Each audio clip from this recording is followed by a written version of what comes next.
What's up, everybody? Welcome to the Scratch Agency podcast, hosted by Scratch Agents for Scratch Agents. This episode is brought to you by On Hand VAs, your go-to for client-facing office-based virtual assistants. Their systemized onboarding process is key to seamlessly integrating VAs into your insurance agency.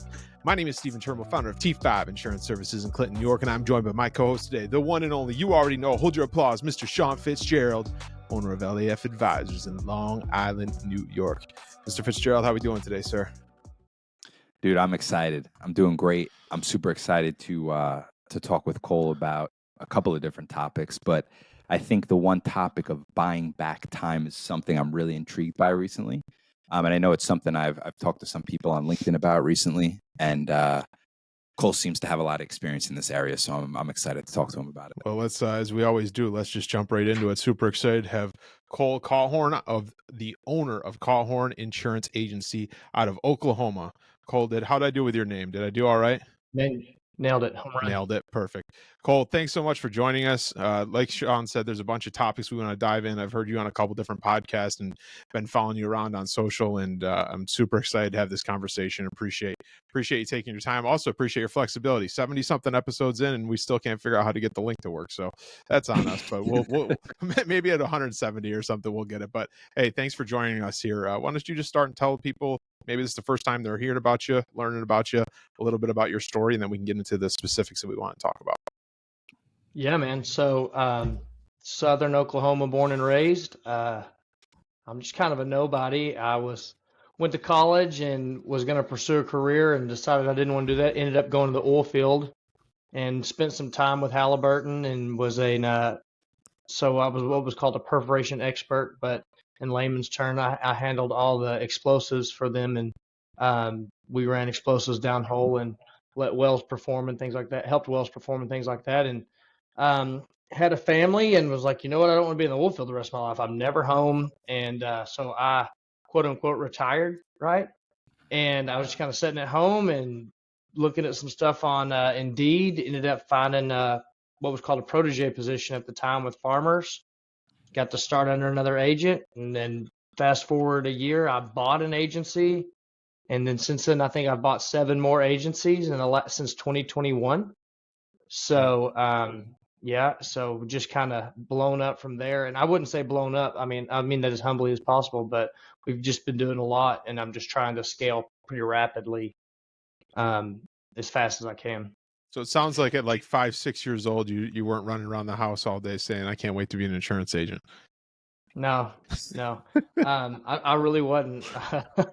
None of my family are educators and cattle ranchers. Like, that's just what we've always done. Sure. And so, like, I guess you could say we were business owners, quote unquote, right? But nobody in my family's ever owned a business. And so I had heart attacks when I went and did this, man. Like, you're going to lose everything. Well, I ain't got nothing to lose, so let's go for it. I love that. I love that. One thing that stood out to me. So you were a year into the insurance space and you bought another agency? Yeah. So I was probably not even a year. I was probably maybe 6 months, and I bought 2.7 million. Wow. Yeah, in premium. And that kind of kickstarted me out, man. Do you mind me asking, Cole, like how was it from like a relationship you had, like from networking, or like how'd you come across that? So I'm not good at very many things. Like, I'm really not. But one of the things I am good at is talking to people and kind of listen to them and hearing what they're looking for, right? And so, like, I was just kind of, every day from like my first month of being an agent, I would email my district manager, hey, can I buy an agency? Hey, can I buy an agency? Hey, I did that at least once a month, every month. And so finally he's like, hey, I found this guy. I think he wants to sell. He's in your town. And I just showed up at his office and started talking to him. I was like, hey, I want to buy your agency. And I mean, there's a lot more complexity to that, but that's the gist of what happened. And the next thing I know is I was in here working 60 days before the takeover happened, and we were good to go. That's amazing. Stephen, I'm already thinking about NYCM and how I'm just going to barrage them with emails once a month now. Hey, do you have anybody that's selling an agency by me? Well, So what I can love about that he said there is like, what do the people want? I'm good at figuring out what the people want, and then you can back into how Yeah, you're making it happen or what it's you're a great looking to point. happen. And I think immediately my mind goes in a million directions. I think of our staff, I think of our clients, the people that we're working with, our carrier relationships, all of that. If you're just worried about Yeah. what does on the other side of the table, whatever that discussion might be at the time, whether you're buying an agency, selling an insurance policy, doing an annual review with your staff member, what does that other person looking for from the conversation? How can you make it, work for everybody? I love that approach, Cole. So this isn't where we wanted to go with this, but I got to dive deeper into this. So you bought 7 Mhm. agencies since then. Well, yeah, I mean, it depends on how you look at it, but yeah, it's been there'll be 7 agencies altogether through what I've done. Yeah. And Wow. and the premise, I'm assuming just from this short conversation already, of getting those deals and making it happen was you putting yourself out there and saying, here's who I am, this is what I want to do, and if you're interested, let's talk, let's have a conversation, and making it known, right? Because Yeah. I've had 4 opportunities that I've worked on, and my business is less than 2 years, and got to the finish line and didn't get them for whatever other reasons. But everybody always says to me, well, how'd you get those opportunities? And similar to you, it was just like talking to my marketing reps, sending letters to agencies, sending emails. If you're ever interested in Mhm. selling, I'm interested in buying, having these conversations. So I think, talk a little bit about that, about just putting yourself out there, of getting these opportunities, and putting yourself, bringing yourself to those opportunities rather than just letting them come to you. Well, so I'll kind of back into this a little bit because with farmers historically, you've never been able to do this because I am captive. I am with farmers, Yep. and you've never been able to do this. But I had friends at Allstate who were 30 million, 50 million, and I'm like, how did you get there? And like, yeah, we wrote business, but also we acquired business, and that was what really kicked us over the edge. And so I'm like, I want to acquire because I know people are doing it, but you just never could do it. And then there was this little bitty like glitch in the window where farmers was like, okay, you can acquire. And it was Wild Wild West. And that's Interesting. just where I thrive at, right? And so I was just trying to gobble up because I knew I mean, everybody knew the rules would change, right? Now they may change back again, but you may never be able to do this again. So I was like, I got to do as much as I can, as fast as I can. Mhm. And I was just reading tea leaves is all I was doing. But I was like, nobody's telling me no now. Let's go while they're telling me yes. Mhm. And so right now I've got one more that we're working on closing, and then that may be it for me, guys. Like I may not ever get to do that again. But when else can you gobble up, 9 million over 3 years? You just don't get those chances often. No. Yeah, And that's a so, great growth rate right there. right. So I'm just like, we have to go, go, go, go, go. And we'll carry the debt, whatever, but that's fine. But what's our focus on? Our focus is on growth. And okay, let's look at cost per acquisition. Does it cost me more to acquire a client or to buy a client? Right. It's like, well, it's cheaper to buy them right now. And I'm buying cash is what I'm doing because I'm servicing the debt, but also I'm buying the extra cash flow so I can grow what's left. And it just made a lot of sense for me. And so I just chased it down as hard as I could. And once you do 1, 2, or 3, then everybody's like, hey, it's bad over here too. We won out. We heard you're interested. And I've actually walked away from 3 or 4 of these of other agencies that I haven't bought. Can we, Um, for the listeners that have never had this conversation and maybe look at the purchasing an agency as a big mountain and they're standing on the bottom of the mountain, right? Because that was me. I never had purchased an agency. I had 4 opportunities where I made LOIs and had the conversation, got to that point, right? But I think the first one was the smallest one. The last one was the biggest one. And along the way, I learned how it kind of works, the conversations to have, what it feels like. And like to your point, buying cat, all these things, right? But for that listener that hasn't experienced any of that, take us into what has worked so well for you at this point, the initial conversation, of, hey, I'm so interested in buying. yeah, so what I just did is emailed everybody, hey, I'm an approved buyer. I don't know if you know anybody looking for sale, but if you talk to them, I would love to be in that conversation. And then like the last one I did, he just responded back like, hey, I want to sell, and he Right. was who I was trying to talk to anyway, but also I was not trying to be super forward. And then it's like, I'll be at your office tomorrow. Let's do this. And I will say I have one thing that I don't want to say is a regret or is like better than others, but when you have a well-oiled machine, right? Like we'll talk about a new Mercedes versus an old Toyota Camry, right? The Sure. Camry's probably still a good car, but it's not worth as much as the Mercedes, right? Because the Mercedes is going to be just a 10-to-1 better car. I would look at agencies kind of in that way, right? So you can go buy the big, massive agency. So say you wanted to buy me at 9 million, okay? You could come in and say, yeah, I'm going to buy it, but you'll pay a premium for that. But if you're willing to kind of look a little harder and you have opportunity, there's a lot of variables here, right? And you could buy 9 $1 million agencies. You'll get those at lower multiples, and you will transition them a lot better because it's not as much all at once, right? Buying a big agency can be a monster to overcome. You know, I think so I bought a huge one. And another great point about that is when you do the first one and the second one and the third one and the fourth one, you're going to continue to learn different things that you wish you maybe did the last time that you can put towards the next one, I mean, I'm sure there's situations like that for you that you learn from the first one, then to the second one, to the third one, and rather than if you were to do it all at once and make some mistakes along the way that way. So, man, that's incredible. Yeah, that's a fantastic story. Yeah, Cole, let's change the subject slightly. So they're buying all these agencies, right? I'm assuming, and I haven't really gone through the process, but I would imagine it takes a great deal of work to, go through the books, make sure it's profitable, have the conversations with the owner, a lot of back and forth. To do that and also run your agency efficiently, you obviously have to have the right processes and procedures in place and the right people in place to kind of make that happen while you're having all these other, I don't want to call them higher level discussions, but you are having other discussions to do, to grow the agency in different ways.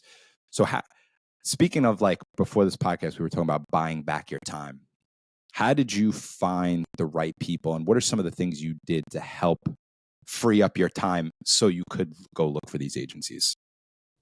Yeah, so finding the right people is, in my opinion, like finding a needle in the haystack.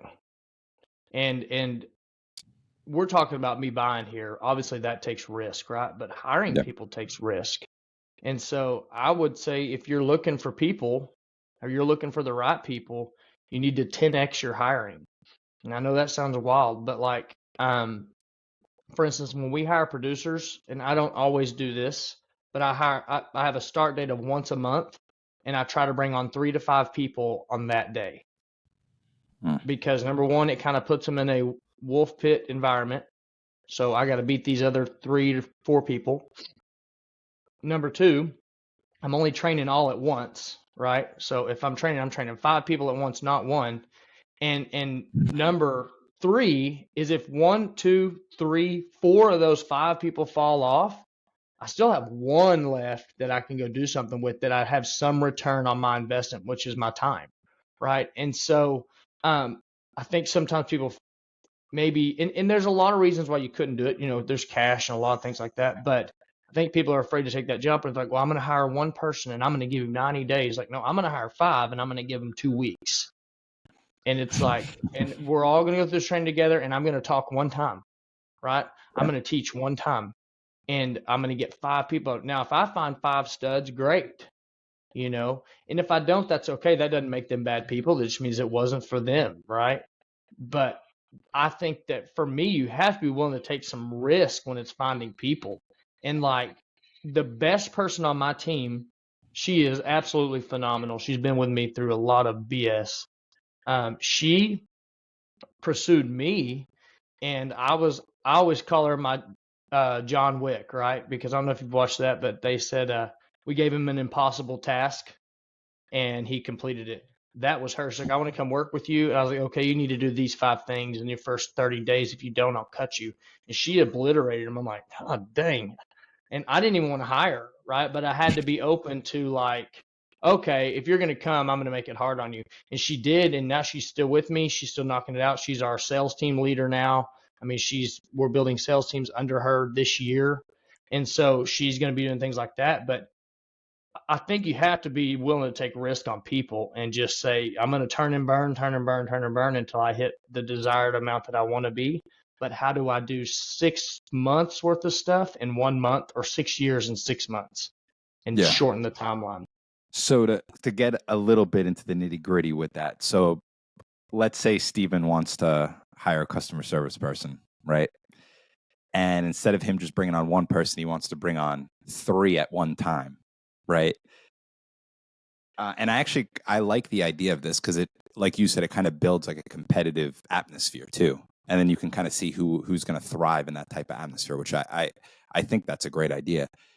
But setting the expectation of that with these people, is it more like, hey, you're on a probationary period of X amount of weeks? Like, how do you set that expectation? Well, let me add one thing too that Yeah. you can expand on that to answer your question. You said with the rock star that you have, you told her, I need these 5 things. Like, talk about, to Sean's question too, like, what are those 5 things? Like, what with the expectation, what's the secret recipe that's worked for you?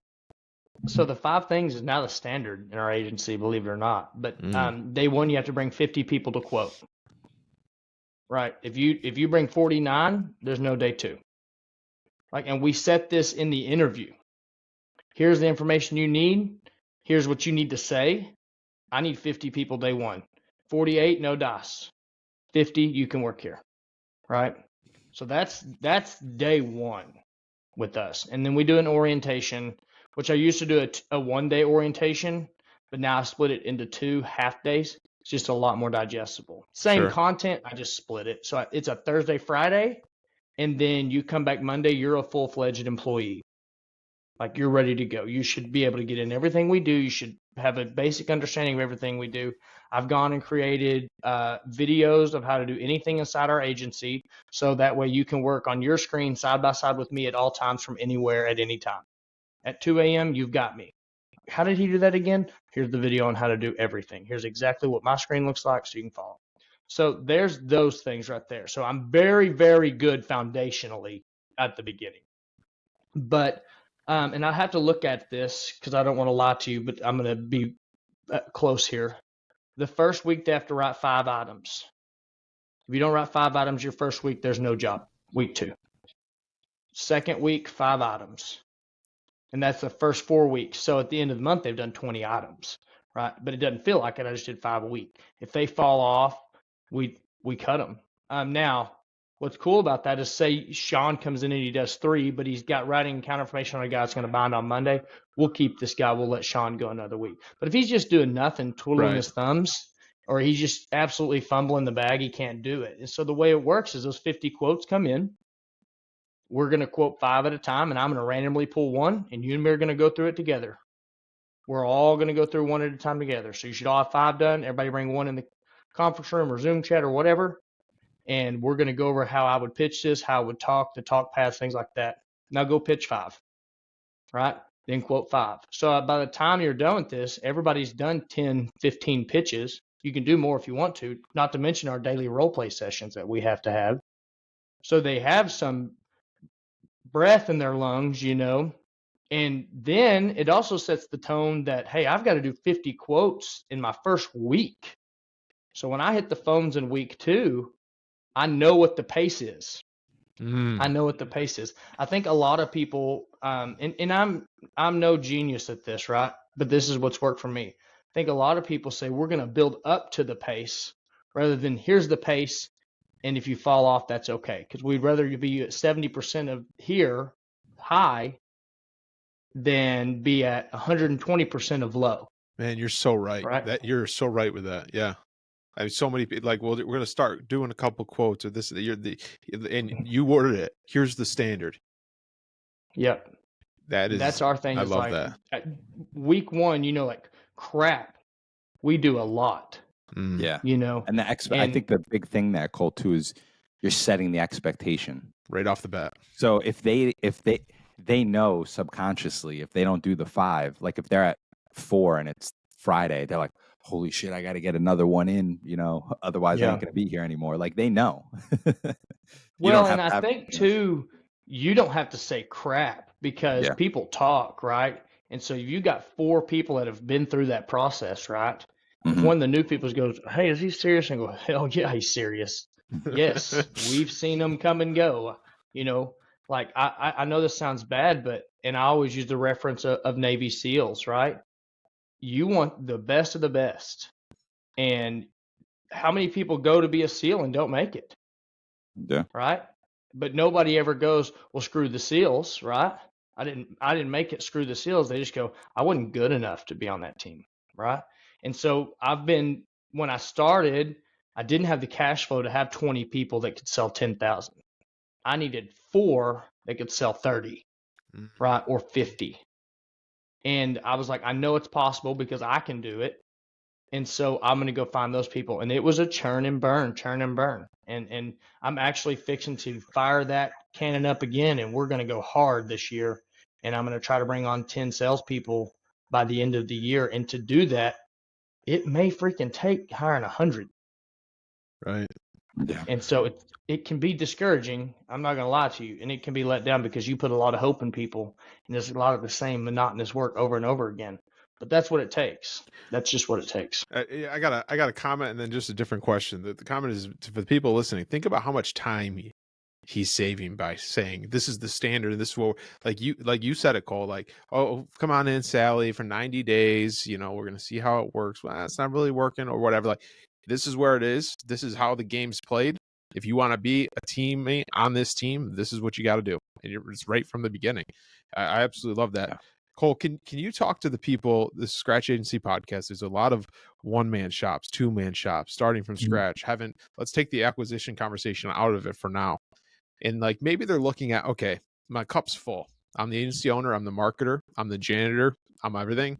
My cup is full and I need to make that next hire. And I think what is such an interesting conversation, and I think you're a perfect person to answer this question, why I'm excited to hear it, is do I go service route? Do I go sales route? Do I go hybrid first? Like when you're looking for the person, we talk a lot about people looking for the person to get on the bus and then finding the seat on the bus. But are you putting everybody through this? Is this standard service sales? Are you just doing sales? Is service a different story? And you know, maybe some advice around what you would give for people that are in that exact situation right now. So all of my service are people that I really, really liked as salespeople, but they just didn't have that edge, but they were like above and beyond in effort, right? So I just moved them over. And I have one girl, and she is freaking phenomenal. She was sales. She wasn't horrible, but she wasn't good, and she'll tell you that. Then she was our life insurance only. And, you know, she would do, if I said I need 25 of these a day, she'd do 100. She just was above and beyond, but it never clicked. And then something happened. I cut a service person. I said, hey, I want you to be full-time service. She moved into it. She is absolutely phenomenal. And she's selling 20K a month now, service. And she never sold that in sales, right?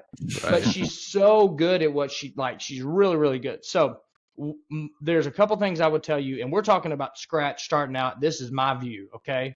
I started with an agency that they gave me, and it was just me in there. So I've been there. Had to give that up to go do what I did. That's a lot we don't need to get into. Sure. But it was just me, okay?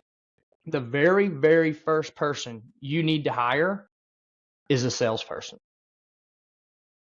You do not need to worry about a service person, because what do service people pay for? Now, I'm not trying to knock service people. There's nothing wrong with that. They are a necessary role, but they do not cash flow. They do not cash flow. So before you have a service person, you need to service yourself. You need to have a salesperson that can service some of their clients.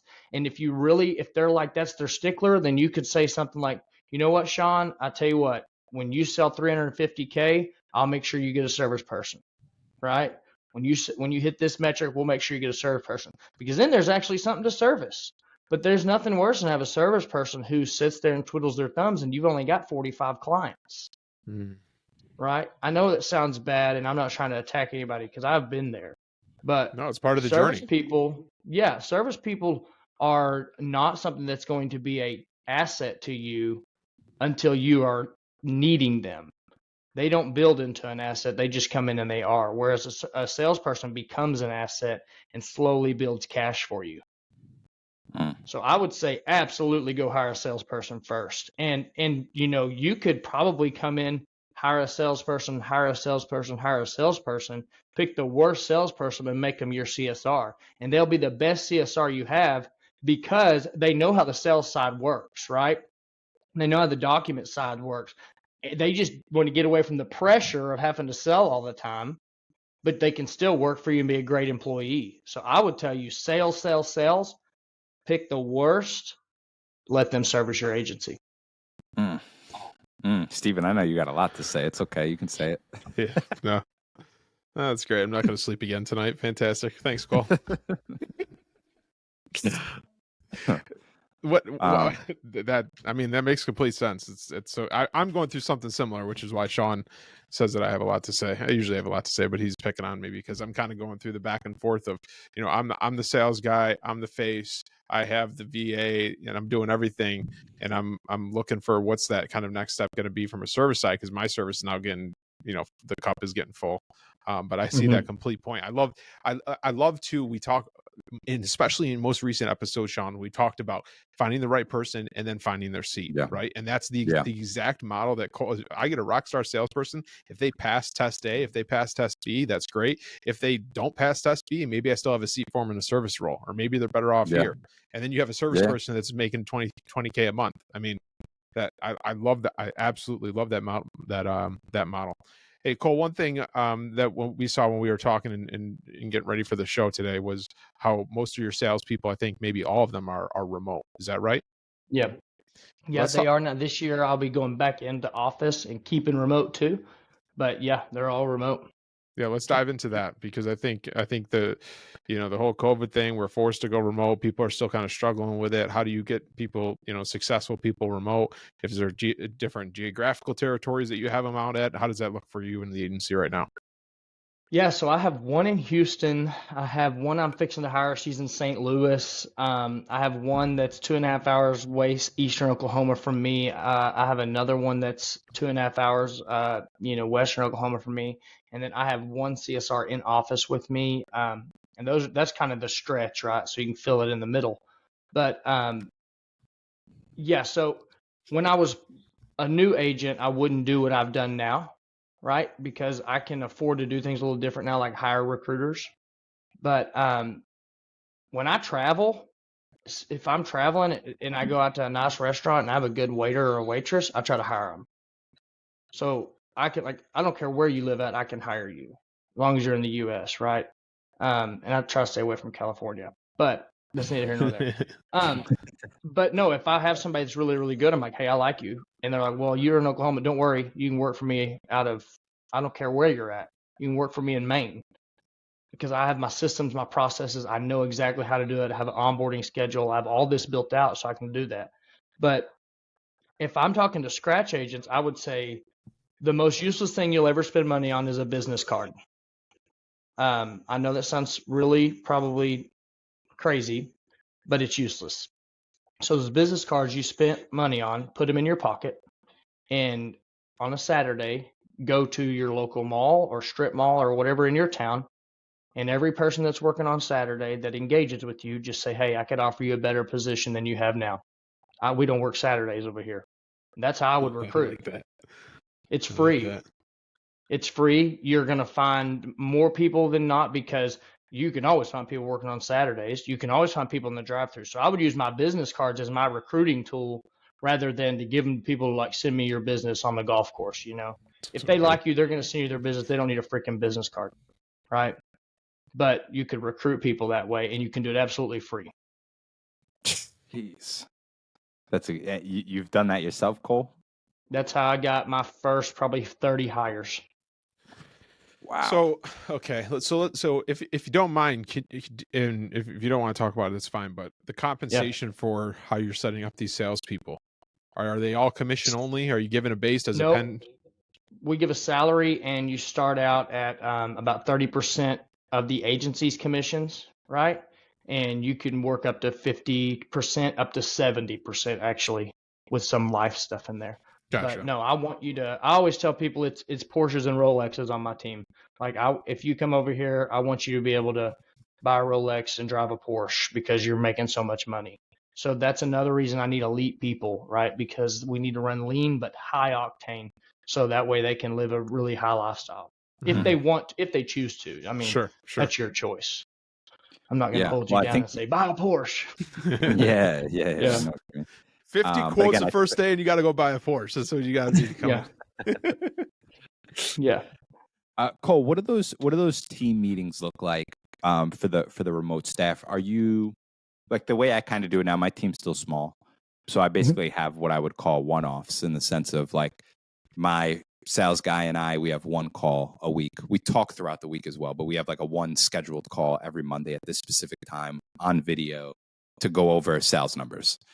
And then the same thing with the VAs/service staff. It's just, hey, we're going to meet this day and time, but it's all separate, right? How do you do those team meetings? Are they all one big meeting? Are they separate little meetings? What does that look like? So we do one big meeting every morning. It's just kind of a check-in. Good morning. And then I'll split service and sales into separate meetings, but we meet daily. Because it's mandatory you role play inside my agency. Because LeBron James just broke the all-time scoring record in the NBA, right? If you've ever watched LeBron James play, he still warms up, he still stretches, he still shoots a layup, right? In warm-ups. We're no different, right? We're no different. So we need to warm up every single day before we get on call. Whether you're calling leads, you're getting live transfers, you're getting referrals, it doesn't matter. You don't want your salespeople to be throwing up on things you've already spent money on when we could do it for free together. So that's what we do every single morning. Get the bad junk out of the way, get your vocal cords warmed up, get in the mindset of we're going to go crush. So are just salespeople on that call though, or the CSRs? No, I like my service team on it too, because my service team is responsible for asking for referrals. They're asking for, other lines of business. They're asking to raise coverages, right? And so they need to be role playing as well. Okay. Yeah. So that's something I look at. And I know we're diving deep here, but just bear with me. I love this stuff. The meetings that you're having, are you role playing with each person on that call, or because your team's so big, you pick like 2 or 3 people to do it? What does that look like? So most of them now, like they all role play together, right? Okay. So they'll get that out of the way, but then I'm there for high level. You got stumped. You didn't know how to get around these objections. Let me do some coaching. But see, what's really cool about it is I really, really like sales. I really enjoy selling. I like the art of it. So I'm constantly still trying new things out. Like, hey guys, listen to this. I don't know if y'all are dealing with this objection, but I found a new way to overcome it. It's this way, right? And so I'm like kind of beta testing stuff all the time and letting them hear it. And that's something I'm trying to do is like, hey, maybe y'all don't have any problems. Here's something that I've noticed was a problem. Here's how I would overcome it. Let's role play it. How would you overcome it? Just getting air in our lungs. Okay. So I know Sean wants to pivot to the buying back time thing and some things that you guys are talking about. Before you do that, I want to back up real quick. From a recruiting standpoint, you talked about what you do when you find out you're going to hire Bob, and the first day you need 50 quotes. The first week you need this, and that. Is there any secret sauce that you can share before that of a pre-qualification before you get to that point? So you see this person at the airport in St. Louis and you hand them a card and say, you're not going to work Saturdays with me. From that point to when they bring 50 apps, what's that look like? So so there's some things you have to do with farmers, like background checks and things like that. Those are things that I set deadlines on now. So like, hey, we're going to send you this background check. You got 48 hours to get it done. And if it's not done by then, don't bother. Right? Because this is to get you a job, right? This is to help you maybe change your life. And you can't even take the time to go and do this. So I look at, are they barely meeting deadlines? Are they way ahead? Like, are they punctual? Are they prepared? And then like, if I send them something, like we do a thing, I thought I had a copy over here. We do a thing called My Favorite Things. We send to every person so that way on their first day, we can send them like a gift card to their favorite fast food place, a t-shirt with our logo on it, with their favorite candy and their favorite pop in there, like a little just gift goodie bag. Just say, hey, we care about you. Well, if we send you a My Favorite Things and it's literally a questionnaire about your favorite things and you take us a month to get that back to us, we don't want you on our team because you can't even get crap done. Yeah. And it's about you. It's for you and you can't get it done. Yeah. So imagine what it's going to be like for everything else. So we do things like that. Those are clear indicators of what we got. And the other thing is like, how are they engaging you? So if they're just like, oh, Sean, it's going to be $6.99. I'm not going to try to hire that guy. Right. But if I'm looking for jeans, he's like, dude, let me tell you about this new style we've got. It's the best fitting jeans. I really like them. He's super personable. He's like, hey, he's yelling, Karen, make sure you get this guy a discount. He's like really trying to work with me. That's why I'm like, hey, bro, I got you. Mm-hmm. Yeah. Yeah. Those are people that I'm talking to. It's not just anyone that'll fog a mirror. You can do that and you will see basic results. But to find A players, you'll notice they're A players where they're already at. You're not going to bring people in and turn them into A players. Mm-hmm. They're Yeah. A players when you find them. I like Yep. the deadline thing. That's I a like great that too. point. And you're doing little things, like you said, like with your favorite things and little things that they may not realize is you pre-qualifying them, but you are exactly doing that. Yeah, that's fantastic. All right, Sean, hit him with it. I know you've been waiting. Yeah, no. Yeah, Cole, I want to respect your time. I know we're already a little past 12 here, so we'll You're leave good, off. dude. What if you could kind of go back and look back at any mistakes you made, as far as like, I wish I would have did this a little differently, to buy back my time, so to speak, so I can work on other things. What do you think was like your biggest mistake, or what would you have gone back and done differently to improve on that? Man, I hate living in the past 'cause you just can't Yeah. change it. So I really don't dwell on it. There's a couple mistakes I made. I made the mistake of I wanted to hire people like me, Mhm. and then I ended up having a boys club, and then it kind of just wasn't what I wanted. The biggest mistake though was like I knew my standards and I didn't hold some people to them because I was like, well, what they're doing is working, even though I knew they wouldn't work long term. They were bringing on money, right? And so, like Gotcha. for instance, we sell on internet leads, and I am the best, and I can make you very good. I can help you and become very, very good. Had this guy, he just refused to pick up the phone and dial, but he was doing like 60K a month, right? But it was all personal stuff. And I was like, dude, that's going to die. And when it dies, you're going to run out of anything. You're not going to be able to do this. And he wouldn't listen to me, but he was selling. So I was like, God, he won't listen to me, but I'd fire him. So what happened though was it became kind of a cancer to like 3 other new hires that I'd had that Mm. came in after him because he was there balling. And then overnight it went just plummeted on this guy and he did nothing. So we're talking, he had like $90,000 a month. And then the next month did like 10. And he Yeah. called leads one day, and everybody's called leads. I'll tell you how it is. And it wasn't a great experience. So he started running his mouth. And then I had 3 new people sitting in the office with him, and they all said the same thing. And I just fired everybody on the same day. And it was my fault because I should have cut him 90 days earlier, but I was afraid to cut him because he was selling. But he just didn't meet my standards or my culture. And I should have had enough stones to confront that and move forward because he ended up costing me more than he helped me with the little bit of sales that he had. Cole, all I heard is you buy internet leads, so we got to have you back on for part 2 because Yeah. Steven knows. I saw he had a big smile when you said that because Steven knows that's one of the big ways we grow our agency too. And when you said you're the best at it, I got a little excited there for a second because I feel like I'm the best at it. So I'd love to have a conversation with you about it. Well, Maybe I'm on going to another. give you a secret. I'll give you a Yeah. secret. You ready? Yes, I sir. am not original by any means. I've stole everything, just little pieces from everybody. Yep. I am the biggest thief you'll ever meet, man. Well, listen, I think Brett told me this once. As long as you copy the right cat, that's the right move to make. So, Yeah. Yeah, I would love to have you on for a second episode to talk more about the internet lead stuff because I think that'd be a great topic to go into. Absolutely, dude. Absolutely. Real quick before we wrap up here, Cole, I think you might, and Sean, correct me, I think you might be the first captive guy that we've had. Yeah. At least current captive. Talk to us about that because there's so much buzz about, well, captives go independent.